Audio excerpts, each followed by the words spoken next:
Hoje eu vim aqui finalmente terminar a série da nossa história de amor. Pra quem não assistiu aqui, eu contei como é que eu conheci o Martin, meu marido alemão. Contei também como é que foi a parte do relacionamento à distância. E hoje eu vou contar pra vocês como é que foi o pedido de casamento.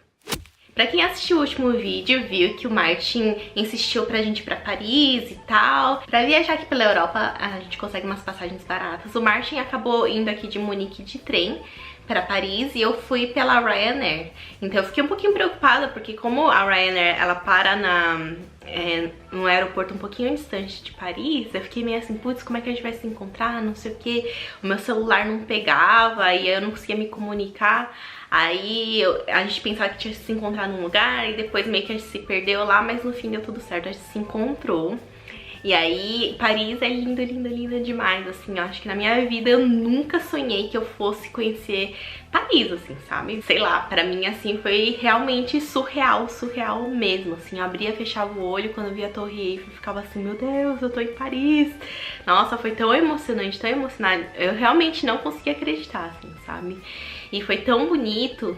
Só que ao mesmo tempo um pouco estressante, porque eu tinha as coisas pra fazer da faculdade, o Wi-Fi do hotel não pegava e tal, então eu acabei ficando um pouco assim, sabe? Tipo, não prestando tanta atenção assim, porque eu tava pensando mais na minha dissertação da faculdade. Enfim. Aí a gente chegou lá à noite, né, então no dia seguinte que a gente foi passear pela cidade mesmo. O Martin já foi algumas vezes pra Paris, daqui de Munique não é tão longe e também não é tão caro, então é comum os alemães irem pra lá passear e tal, então até um pouquinho de francês ele arranha, assim, foi bem legal. E aí a gente conheceu a Torre Eiffel, a gente foi lá dar a volta, não sei o que, e antes da viagem a gente já tinha combinado que a gente ia fazer um passeio de barco, que era um passeio pelo Rio Sena, meio chiquezinho, assim, meio carinho e tal, só que daí o Martin falou, eu vou fazer esse passeio, não sei o que, né?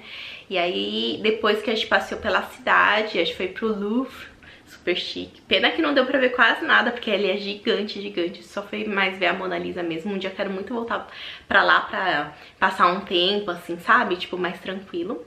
E como era só o fim de semana, não deu tempo, assim, mas valeu muito a pena, muito legal mesmo. E aí depois que a gente deu umas voltas pela cidade e tal, mas assim, no finzinho da tarde, comecinho da noite, a gente foi fazer esse passeio de barco. E super romântico, né? No passeio do barco tinha um jantar, aí tinha um cara tocando uma música, não sei o que, né? E aí é sentado assim, um de frente pro outro. E ele pediu champanhe, né? Aí eu achei meio estranho, porque o Martin não é muito assim de ficar pedindo bebida alcoólica, muito menos champanhe, né? Então eu achei meio estranho.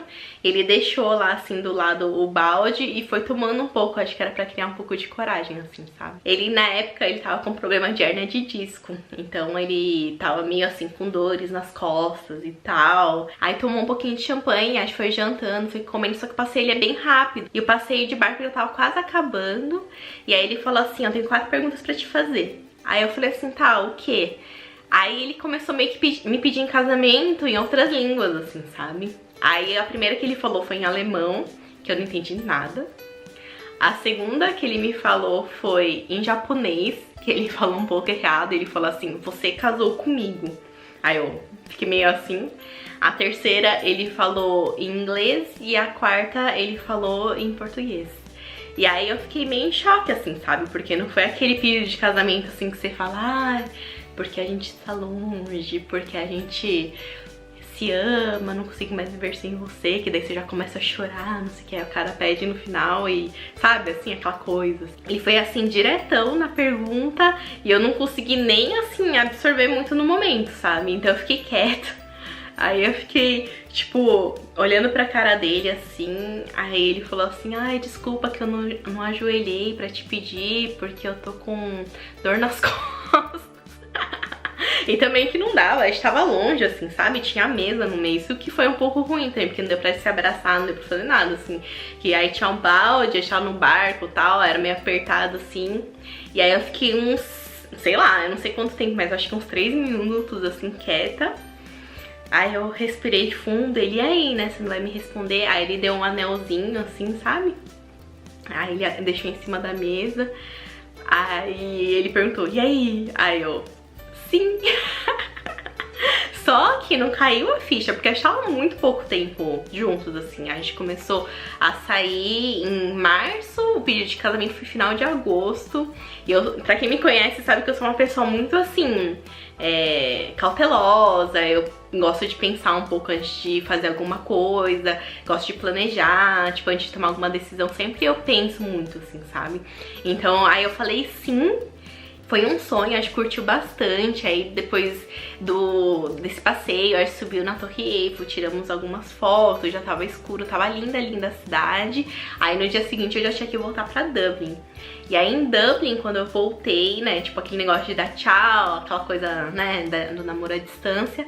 E aí eu voltei pro trabalho, as meninas falaram assim, ai, deixa eu ver sua aliança, não sei o quê. Eu tremia, assim, porque eu não tava dormindo, fazendo minha dissertação à noite, trabalhando durante o dia, não sei o que. E aí meio que não caiu a ficha, sabe que era verdade? Minha família também ficou meio assim, porque, ai, você não conhece ele direito, ai, porque como que vocês vão fazer? Você vai mudar pra um país que você não fala a língua, você tá ficando louca, não sei o que, não sei que lá, aquele drama todo.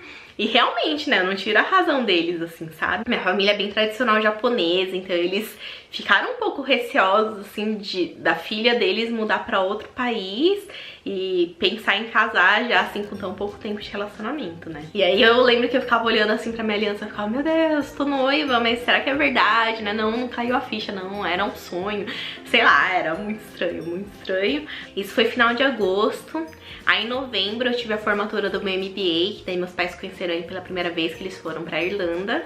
Foi super legal. Aí depois em dezembro a gente foi pro Brasil, aí ele conheceu todos os meus amigos, minha família. Foi super legal. Aí em janeiro a gente fez uma festinha de noivado. Foi bem assim, foi bem legal mesmo, pra ele conhecer todo mundo, né, ver quem são os meus amigos, quem são os meus familiares, conhecer minha casa e tudo mais. E foi assim, aí que caiu a ficha mesmo, aí começou a bater aquele nervoso e tal.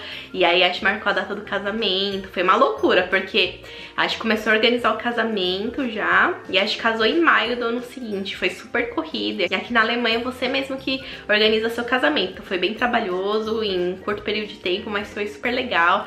Eu vou terminar essa série aqui, porque sobre o meu casamento eu já falei. Eu tenho 2 vídeos aqui no canal, um trailer do meu casamento mesmo e outro vídeo falando sobre como é o casamento na Alemanha. Então assistam lá, espero que vocês tenham gostado da nossa história. Não esqueça de se inscrever no canal e deixar o like aqui. Um super beijo e até o próximo vídeo. Tchau, tchau!